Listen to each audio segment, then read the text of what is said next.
नव्या दिवसाची नवी बातमी। शिरूर तालुक्यातील पिंपरखेड येथे वन विभागाने लावलेल्या पिंजऱ्यात आणखी एक बिबट्याला यशस्वीपणे जेरबंद केले।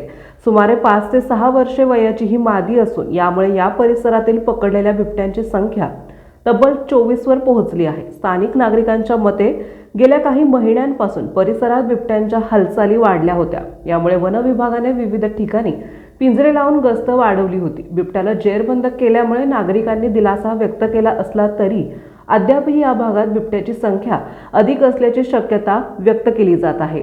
वन विभागाचे अधिकारी सांगतात की उर्वरित बिबट्यांना जेरबंद करणे हे मोठे आव्हान ठरणार आहे। नागरिकांच्या सुरक्षिततेसाठी सतत गस्त ठेवण्याबरोबरच रात्रीच्या वेळी विशेष पथके तैनात करण्यात आली।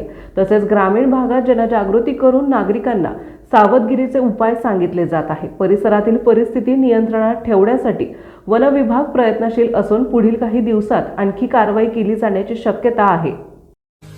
आपल्या परिसरातील महत्त्वाच्या बातम्या पाहण्यासाठी आजच नवप्रभात न्यूज चॅनलला YouTube वर सबस्क्राइब करा आणि बेल आयकॉन प्रेस करा।